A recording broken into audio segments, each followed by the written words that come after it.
मेरा नाम तूबा मजीद है। मेरा ताल्लुक़ मुज़फ़्फ़राबाद आज़ाद कश्मीर से है। फ़ोटोग्राफ़ी की जो मेरी जर्नी है वो बहुत लंबी है, मतलब बचपन से ही मुझे काफ़ी ज़्यादा शौक़ था फ़ोटोग्राफ़ी का। इस हद तक कि मेरी अम्मी हैं, उनके पास 2-3 कैमराज़ थे, वो पुराने जो हम लोग यूज़ करते हैं रील्स वाले।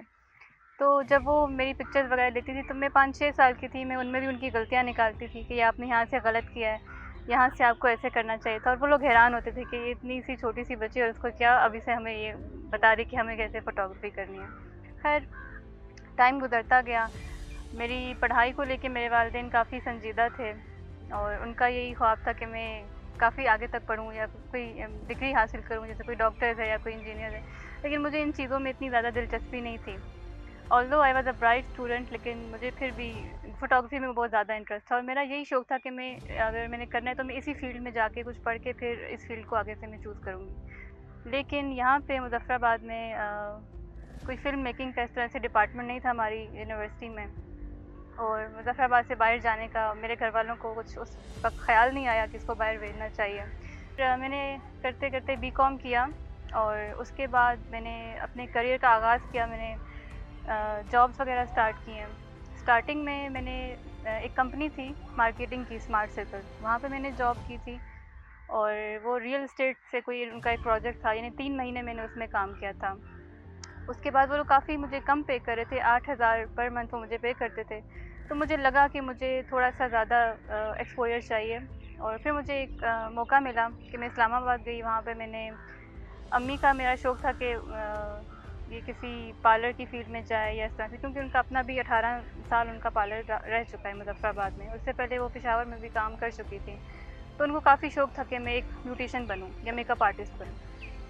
उनकी शौक़ की खातिर मैं वहाँ पे भी गई। मैंने 6 महीने कुछ वहाँ पे ट्रेनिंग की, 1 महीना मैंने वहाँ पे जॉब की। लेकिन मुझे शौक़ क्योंकि उस चीज़ का नहीं था, तो मैं उस चीज़ में भी एक्सेल नहीं कर सकी।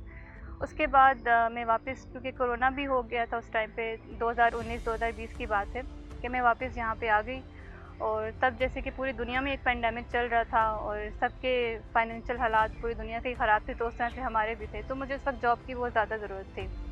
फिर मुझे एक मौका मिला कि मैं सीएसटी में as a brand ambassador, Olympia chemicals एक कंपनी है, उसकी ब्रांड एम्बेसडर के तौर पे, यानी वहाँ पे एक सेल्स गर्ल के तौर पे मैंने 3 महीने वहाँ पे जॉब की सीएसटी में। और वो टाइम भी काफ़ी टफ़ था, लेकिन वो मुझे पे अच्छा कर रहे थे और मैंने क्योंकि मेरे दिमाग में एक ही था कि मैंने कोई भी चाहे जॉब करनी है, अर्निंग मैंने करनी है और मैंने अपना कैमरा लेना है। मेरे दिमाग में यानी काफ़ी पहले से ये बात थी कि फ्यूचर मेरा फ़ोटोग्राफ़र ही के तौर पे होगा। तो वहाँ पे मैंने जॉब की 3 महीने, वो भी काफ़ी टफ़ टाइम था। फिर उसके बाद हालात कुछ ऐसे थे कि हम वो पैसे भी मैं उससे कैमरा नहीं ले सकी, क्योंकि अल्लाह को कुछ और ही मंज़ूर था। तो वो टाइम भी गुज़र गया, उसके बाद वो जॉब भी ख़त्म हो गई और कोरोना भी उस दौरान चल ही रहा था।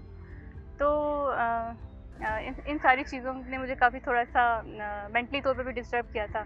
तो मैंने उस चीज़ को अपने ऊपर हावी नहीं होने दिया। मैं मॉर्निंग वॉक्स करती थी और इस तरह की मेडिटेशन वग़ैरह कुछ भी करती थी कि मेरा जो दिमागी हालात हैं वो ठीक रहें।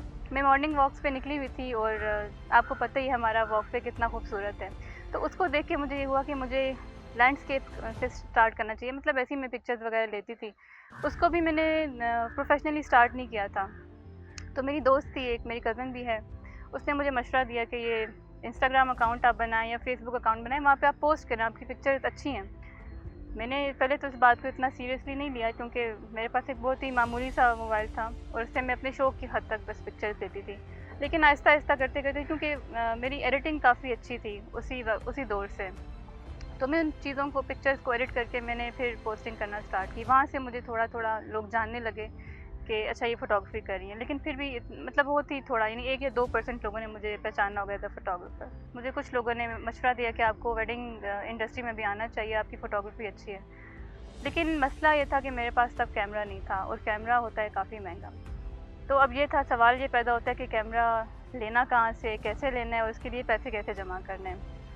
तो मैंने स्टार्ट लिया, मैंने मुख्तलिफ़ स्टूडियो वालों के पास गई, मैंने उनसे इन्फॉर्मेशन ली कि कैमराज़ कितने के होते हैं, कहाँ से लेना पड़ता है, सेकंड हैंड लेने पड़ते हैं, यानी बिल्कुल पिन पैक लेने पड़ते हैं। मुझे क्यों कुछ भी आइडिया नहीं था।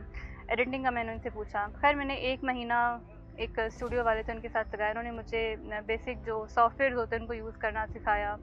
एल्बम कैसे बनता है, एल्बम डिज़ाइनिंग कैसी होती है, उन्होंने मुझे वो सिखाया। और अपने साथ इवेंट्स पे लेके गए। 1 महीना मैंने वहाँ पे काम किया, लेकिन उसके बाद क्योंकि वो मेरे घर से भी थोड़ा-सा दूर था, तो रोज़ आना-जाना मुझे थोड़ा-सा एक्सपेंसिव पड़ा था, क्योंकि मैं उस टाइम पे अर्न कुछ भी नहीं कर रही थी। तो उसके बाद मैंने खुद ही घर पे स्टार्ट किया, जो कुछ उन्होंने सिखाया था उसको मैंने प्रैक्टिस की एक छोटा-सा कंप्यूटर लेके।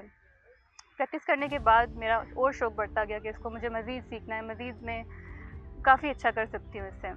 तो मैंने उन्हीं से फिर कैमरा की रेंट पे बात की कि आप मुझे अगर रेंट पे कैमरा दे दें तो मैं इसको लोगों के इवेंट्स कवर करने में मैं करना चाहती हूँ। तो उन्होंने भी मुझे काफ़ी सपोर्ट किया, कैमरा उन्होंने भी मुझे दिया रेंट पे। काफ़ी और स्टूडियो वाले थे, उनसे भी मैं रेंट पे कैमरा लेती गई। लेकिन मसला ये था कि कोई भी अगर स्टूडियो वाला हो तो वो आपको उस तरह से अपनी सबसे बेस्ट चीज़ उठा के नहीं देगा रेंट के लिए। इवन कि मैं खुद जब इस फील्ड में आई हूँ तो मुझे भी यही पता चलता है कि मैं अपना ज़ाहिर बात है जो सबसे बेस्ट कैमरा मैं आपको नहीं दे सकती हूँ। जो सबसे यूज़ हो चुका है बहुत बार और मुझे इसकी बिल्कुल परवाह नहीं, चलो वो मैं आगे रेंट पे दे दूँगी, अगर ख़राब हो भी गया तो कोई मसला नहीं है। तो मेरे साथ भी ऐसे ही होता था, लेकिन उसका रेंट ऑब्वियसली ज़्यादा होता था और क्वालिटी उस तरह से निकलती नहीं थी और फिर मैं काफ़ी डिमोटिवेट होती थी कि शायद मेरी गलती है कि मैं अभी तक सीख नहीं पा रही हूँ। अब्बू से बात की कि मुझे अपना कैमरा लेना चाहिए, क्योंकि अगर मैं इस फील्ड में आ ही गई हूँ तो फिर मुझे अब इसमें खुल के काम करने दें। और फिर इसी तरह अब्बू ने मुझे लेके दिया कैमरा और 2020 में मेरे ख्याल से उन्होंने मुझे लेके दिया था और अभी 2024 है, तकरीबन 4 साल हो गए मुझे। मैंने अभी अपना काफ़ी इक्विपमेंट भी ख़रीद लिया है, मेरी एक टीम भी है। पहले मैं अकेले काम करती थी, लेकिन अभी मेरी 4 लड़कियों की टीम है, कैमरास भी हैं, इक्विपमेंट भी है और अभी मेरे पास अपना छोटा-सा घर पे सेटअप मैंने बनाया है। ये काफ़ी लंबा सफ़र, लेकिन अभी भी मैं जब 2019-20 में जाके देखती हूँ, तो मुझे लगता है कि मैंने काफ़ी कुछ अर्न कर लिया है, लेकिन अभी आगे बहुत ज़्यादा there is a long way to go. तो आगे क्या कुछ करना है ये तो मुझे अभी एग्जैक्टली नहीं पता, लेकिन इंशाल्लाह इस टूबास फोटोग्राफी को मैंने काफ़ी आगे लेके जाना है। बैकलैश इस तरह से तो नहीं आया, जिनके साथ मेरा इंटरेक्शन होता था उन लोगों से तो मुझे इतना बैकलैश नहीं आया, यानी बहुत कम ही लोग थे जिन्होंने मुझे डिमोटिवेट किया होगा। बहुत ही कोई बूढ़ी बूढ़ी आंटियाँ हो गई तो उन्होंने मुझे बोल दिया था कि आप बेटा आप घर पे बैठो, ऐसे अच्छा नहीं लगता, आप बाहर कैमरा पकड़ के निकलती हो। यानी शाज़ व नादर ही ऐसा हुआ होगा कि किसी ने मुझे बोला होगा। लेकिन ऑनलाइन काफ़ी लोगों ने कैंपेन्स चलाई। आपको पता ही है जो मुज़फ़्फ़राबाद के मखसूस पेजेज़ हैं, उन्होंने काफ़ी कुछ लिखा मेरे बारे में। इवन कि इतना भी लिखा कि इसका कैमरा ज़ब्त कर लिया जाएगा अगर इसको बाहर हमने कहीं भी देखा। तो वो मुझे पढ़ के काफ़ी हँसी भी आई, क्योंकि ऐसा हो नहीं सकता प्रैक्टिकली कि कोई मैं रिज़्क़ हलाल कमा रही हूँ, मैं कोई ऐसी हरकत नहीं करी जिससे माशरे में कोई बुरा इम्पैक्ट जाए। और सबसे बड़ी बात कि मुझे मेरी फैमिली की सपोर्ट है, मुझे सबकी सपोर्ट है। कोई भी ऐसा नहीं है कि जो मेरे मुँह पे आके बोले कि हाँ तुम ये गलत कर रही हो, या मुझे ऐसा लगे कि मैं गलत कर रही हूँ। जब तक ये नहीं लगता तो बिल्कुल ठीक है। फैमिली सपोर्ट तो बहुत ज़्यादा थी। ये था कि खुद ही मुझे मेरे अब्बू ने पहले तो शुरू में जब उनको लगता था कि ये इस फील्ड में सर्वाइव नहीं कर सकेंगी, क्योंकि शुरू से ही मैं काफ़ी ऐसी थी कि मैं किसी चीज़ में कंसिस्टेंसी मेरे में नहीं थी। एक काम किया छोड़ दिया, दूसरा काम किया छोड़ दिया, कंप्लीट में कुछ भी नहीं करती थी। तो अब्बू को ये डर था कि अगर मैंने इस बिज़नेस में इन्वेस्टमेंट करके दे दी, कल को क्या पता कि इसका शौक ख़त्म हो जाए और फिर हमें लॉस हो जाए या इस तरह से कुछ। तो अब्बू मुझे सीरियसली नहीं लेते थे कि ये नहीं करेगी।